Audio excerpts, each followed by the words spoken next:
ଅନ୍ଧ ସରକାର। ପୁରୁଣା କାଳର କଥା। ଶୋକରା ନାମକ ଏକ ଗ୍ରାମୀଣ ବ୍ୟକ୍ତି କାମ ଖୋଜିବାକୁ ରାଜଧାନୀ ସହରକୁ ଆସିଲା। ସେ ଏହା ଚାହୁଁଥିଲା ଯେ ଯଦି ନବାଜ୍ଞ ଦରବାରରେ ତାକୁ ଛୋଟିଆ କାମଟିଏ ମିଳିଯାଆନ୍ତା ତେବେ ସେ ଭଲରେ ଚଳିଯାଆନ୍ତା। କିନ୍ତୁ ବହୁତ ଚେଷ୍ଟା କରି ସେ ବିଫଳ ହେଲା। ଚାକିରି ପାଇଁ ଯେଉଁ ଆବେଦନପତ୍ର ସେ ଲେଖେ ସେଗୁଡ଼ିକ ରାଜାଙ୍କ ପର୍ଯ୍ୟନ୍ତ ଯାଏ ନାହିଁ। ଅବଶେଷରେ ସେ ବିରକ୍ତ ହୋଇ ଏକ ଉପାୟ ପାଞ୍ଚିଲା। ସାହସର ସହିତ ସେହି କାମଟି କଲା। ସେ ବଣିଆ ପାଖକୁ ଯାଇ ସୁନାର ଏକ ମୋହର ତିଆରି କଲା। ତାପରେ ଅଦାଲତର ବାହାରେ ସେ ବସିଥାଏ। ଆବେଦନକାରୀଙ୍କ ପତ୍ରରେ ମୋହର ବାଡ଼େଇ କିଛି ପଇସା ସେ ନିଏ। ସମସ୍ତେ ଭାବନ୍ତି ଏ ବ୍ୟବସ୍ଥା ରାଜାଙ୍କ ତରଫରୁ କରାଯାଇଛି। ତେଣୁ ସମସ୍ତେ ଶକୁରାର ମୋହର ବାଡ଼େଇବା ପରେ ଯାଇ ଦରଖାସ୍ତ ଦିଅନ୍ତି। ଭିତରରେ ଥିବା କର୍ମଚାରୀମାନେ ମଧ୍ୟ ସେଇଆ ଭାବିଲେ ଓ ଶକୁରାର ମୋହର ପ୍ରତି ସେମାନେ ବି ଅଭ୍ୟସ୍ତ ହୋଇଗଲେ। ମୋହର ନଥିଲେ ଦରଖାସ୍ତ ଫେରାଇ ଦେଉଥିଲେ। କିନ୍ତୁ କେହି ବି କେବେ ପ୍ରଶ୍ନ କରିନାହିଁ ଏ ମୋହରର ଇତିହାସ କ'ଣ? ଅଳ୍ପ ସମୟ ମଧ୍ୟରେ ସେ ବହୁତ ଧନ ଅର୍ଜନ କଲା। ଦିନେ ଭାବିଲା ଯେ ଧରା ପଡ଼ିଲେ ତ ଫାଶୀ। ତେଣୁ ଆଗରୁ ବେଶୀ ଧନ ରଖିଦେବା ଭଲ। ଏଥର ସେ ନିଜ ମୋହର ପାଇଁ ପଇସା ସ୍ଥାନରେ 2 ପଇସା ନେଲା ଏବଂ 2ଟି ଥଳିରେ ସେସବୁକୁ ସେ ଅଲଗା ଅଲଗା କରି ରଖିଲା।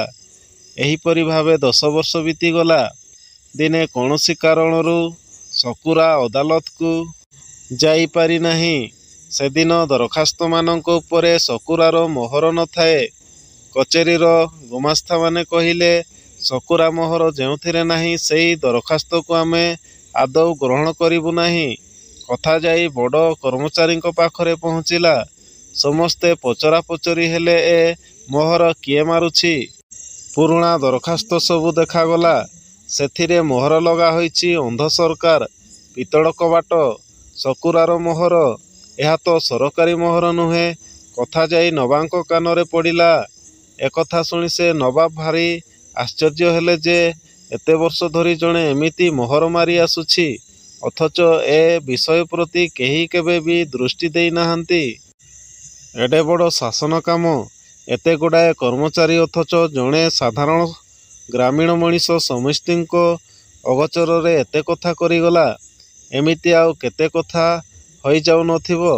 ଶକୁରାକୁ ତୁରନ୍ତ ଦରବାରରେ ହାଜର କରିବାକୁ ନବାବ ଆଦେଶ ଦେଲେ।